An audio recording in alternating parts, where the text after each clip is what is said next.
Salut à tous et bienvenue dans cette vidéo. Aujourd'hui on va réparer une petite manette de Super Nintendo un petit peu capricieuse. Alors on va s'aider de notre ami Darkventura par exemple. Non, Salut. je déconne, c'est bon. Enfin si, on peut s'en aider de lui pour avoir les outils. Donc un peu d'alcool ménager, le parfum vanille est très dispensable. Vous pouvez éviter d'en prendre du parfumé, même si ça donnera une bonne petite odeur à votre manette, disons. Pas très longtemps de toute façon. Et voilà, un tournevis cruciforme, alors peut-être un peu plus petit que ça, donc on en a pris deux au cas où. Donc un petit tournevis cruciforme, mais pas trop petit, hein. Genre ça fait quoi ça? À peu près 2 mm, 2 mm,5 au niveau de la largeur, parce que si vous en prenez un trop gros ou un trop petit, vous allez bousiller les vis et c'est pas une très bonne idée. Ensuite on va ouvrir ce truc.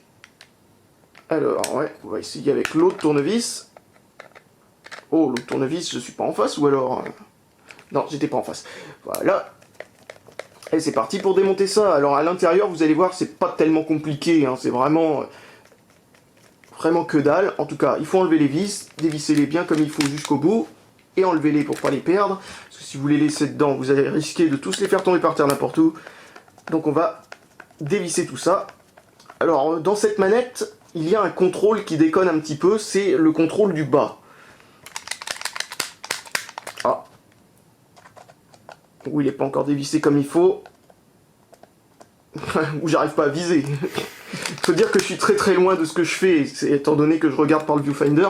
Donc voilà ce qui déconne. Le contrôle du bas là, de la manette, qui fonctionne que si on appuie assez fort dessus. Ça veut sûrement dire qu'il y a de la merde derrière, quoi. C'est assez crasseux ou je ne sais pas quoi. Ça c'est normal, quand c'est vieux, ça finit par s'oxyder. Autant en profiter une fois que c'est démonté pour nettoyer l'intégralité des contacts, hein. Donc ne nettoyez pas que celui-là, mais nettoyez celui-là en priorité parce que vous savez qu'il y a un truc qui cloche dans celui-là. Donc au lieu de frotter un petit peu avec de l'alcool comme vous allez faire avec tous les contacts, celui-là, frottez et aussi regardez bien à quoi ressemble le contact une fois que vous avez frotté pour vérifier s'il est encore oxydé ou non. Sinon, c'est parti pour une deuxième couche de frottage. Une fois que vous avez enlevé toutes les vis, il suffit d'ouvrir. Alors vous enlevez l'arrière en premier. Là vous avez un petit ressort. Non, il n'y a même pas de ressort sur la Super Nintendo. Il me semble que c'est juste le caoutchouc qui fait ressort derrière. Donc vous pouvez enlever ça. Faites attention à ne pas perdre la petite tige qui permet de guider, comme vous voyez, les différents contrôles là. Parce que sinon, vous aurez un peu de mal à le remettre en place. Ensuite, vous avez regardez bien comment est mis le câble. Il est comme ça, tourné comme ça, d'ailleurs ça se voit un petit peu parce qu'il garde le pli plus ou moins, et donc pour pas que vous vous disiez mais par où je dois passer ce truc, voilà, ce genre de truc où vous le mettez comme ça par exemple, et vous vous dites pourquoi il est tout tordu derrière, alors donc rappelez-vous qu'il est mis comme ça, c'est pour faire en sorte que ça ne tire pas sur les fils qui sont en dessous ici, ils ont fait en sorte que ça passe comme ça quand on tire, ça tire juste le câble sur le bout de plastique, et ça ne tire pas directement sur la prise, donc hop. D'ailleurs un truc qui est absolument génial avec la Super Nintendo, c'est comme vous voyez, le fil, il est sur une prise, donc vous pouvez le débrancher et le changer directement sans avoir à le ressouder. Et ça c'est plutôt pas mal comme petite attention aux détails. Donc voilà à quoi ressemble une manette quand vous avez tout enlevé. C'est pour ça qu'il faut la laisser à l'envers, parce que sinon tous les boutons vont tomber. Donc gardez-la comme ça, dans ce sens-là, et là vous pouvez nettoyer sans avoir à faire le casse-tête de remettre les boutons dans l'ordre après. Donc voilà, il va falloir nettoyer ce côté-là, mais il va falloir aussi nettoyer tous les petits contacts ici. Et je vois que les manettes de Super Nintendo sont faites par Mitsumi, je me rappelais plus de ça. Et j'avais oublié un ingrédient, il vous faut des petits bâtonnets comme ça en plusieurs exemplaires. Coton-tige. Oui, peu importe. T'as dit des bâtonnets. Oui, des petits bâtonnets, c'est Ouais. des petits bâtonnets. Des coton-tiges. Alors, vu que nous avons cette espèce de capsule à 2 balles, nous allons être obligés de faire comme ça et de presser sur la bouteille pour que ça hydrate le bâtonnet. Et voilà, ben maintenant que c'est fait, il vous suffit de frotter tout simplement. Wow, c'est tellement archaïque, mais il va falloir faire comme ça, hein. Donc vous frottez un petit peu. Oui, ça n'a pas l'air d'être très sale, hein, c'est normal. Frottez un peu ici aussi. Oh, voilà, bon.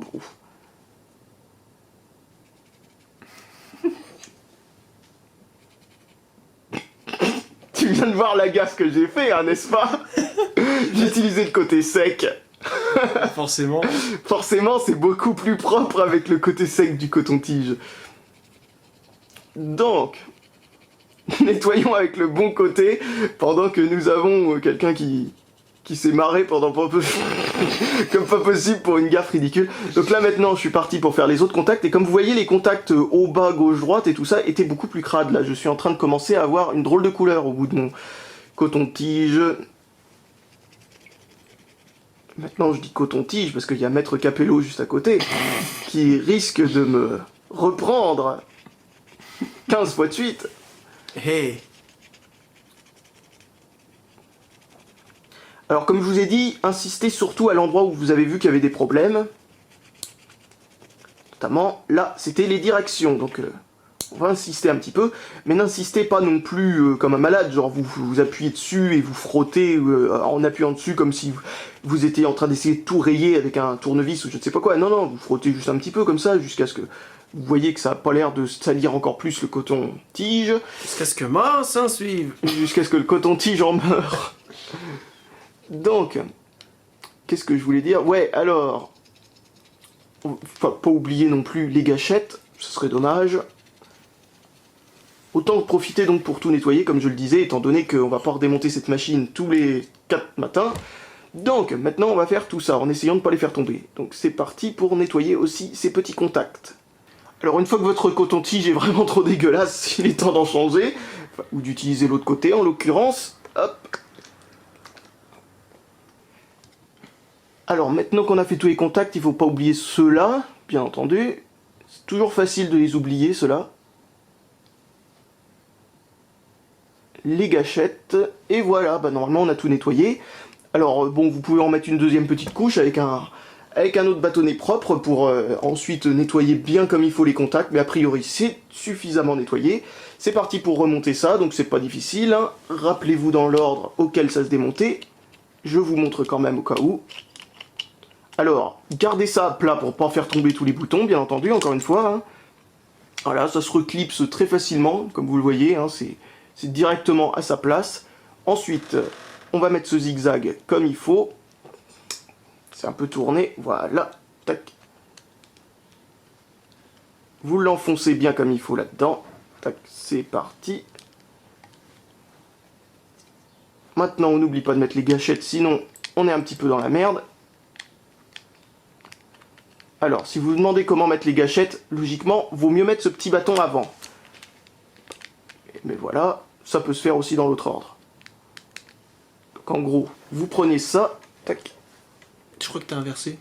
Ah, si j'ai inversé, c'est possible. Là, c'est le L. En effet, il faut faire attention à ça parce que, étonnamment, ils sont totalement symétriques. Je pensais qu'elles ne le seraient pas, les gâchettes, mais elles le sont. Sur la N64, je crois qu'elles le sont pas. Ouais, il me semble bien que sur certaines manettes, c'est pas le cas, c'est pour ça que, voilà. Donc, comme vous voyez, vous pouvez mettre le petit bâton comme ça avant, vous pouvez mettre ça dans l'ordre que vous voulez, c'est vraiment, les manettes de Super Nintendo sont pas du tout difficiles, hein, au niveau de l'ordre du montage, il n'y a pas le petit ressort, comme je vous le disais, parce que ce qui fait ressort, en fait, c'est la plaque en... comment dire, enfin, c'est cette espèce de petit bout de caoutchouc ici qui est ouvert, là, et qui ensuite sert de ressort, comme vous voyez, hein, il n'y a pas de secret. Ensuite, une fois que c'est bien mis, il faut faire attention à ce que ça s'emboîte bien partout, parce que si ça s'emboîte pas bien, c'est qu'il y a sûrement un truc qui gêne dedans, genre par exemple c'est pas aligné ou des trucs de genre. Donc voilà, hop, c'est bien fermé, il n'y a plus qu'à remettre les vis. Donc les vis, tac, une ici, une là, on n'en a pas perdu a priori, tac. Alors, mettez-les bien comme il faut, hein, dans le trou, paf, tac, voilà, c'est parti. Tournevis. Et c'est fait, vous avez une manette qui fonctionne, oh youpi. C'était une vidéo super intéressante, surtout si je cache la caméra avec mon coude, ou avec mon poignet. Alors, aussi j'ai du mal avec les différents... Enfin bref, en tout cas moi j'ai pas les coudes à la place des genoux, c'est déjà ça. C'est déjà un bon début. Alors surtout avec ces vieilles choses, vous bloquez les vis, mais pas plus que ça, hein. Vous voyez, regardez, là ça tourne, pouf, là ça coince, bah voilà, vous mettez pas un tour de plus dedans pour essayer de faire en sorte que ça bouge plus, hein. Parce que sinon vous allez péter le plastique qui commence à se faire vieux qu'il y a dans ces machines, surtout si c'est une console que vous avez trouvée dans les poubelles par exemple, elle a peut-être pris l'eau, et donc dans ce cas-là, le plastique devient aussi pourri que du vieux fromage séché par exemple, et ça casse très facilement le vieux fromage tout sec, hein. Et nous avons un gars qui trouve absolument ridicule ma comparaison juste ici. Ouais. Tout à fait. Bon bah maintenant il reste plus qu'à tester les boutons, si tout s'enfonce comme il faut, c'est que tout est aligné comme il faut, tac tac tac, c'est bon, tac tac tac tac tac, et il suffira ensuite de la brancher et de voir si tout marche mieux, mais a priori rien ne pourrait marcher moins bien. Hein. Donc voilà. Je crois que c'est fini, bah j'ai plus qu'à vous dire salut à tous et à la prochaine, et restaurer vos vieilles machines, c'est toujours pas mal, c'est toujours mieux que d'en acheter une nouvelle, étant donné qu'elles auront tous le même défaut au fur et à mesure du temps, donc si vous jetez une manette de Super Nintendo qui fonctionne parfaitement bien, juste qu'elle a un problème de contact, etc., et que vous en achetez une autre en meilleur état, sachez que celle que vous avez achetée en bon état, elle mettra 2 ans avant de faire exactement la même chose que celle que vous venez de jeter, donc ne jetez pas ces trucs. Si vous aimez les vieilles consoles, faut aussi que vous aimiez un petit peu le bricolage, c'est une obligation à mon avis. Allez, à la prochaine.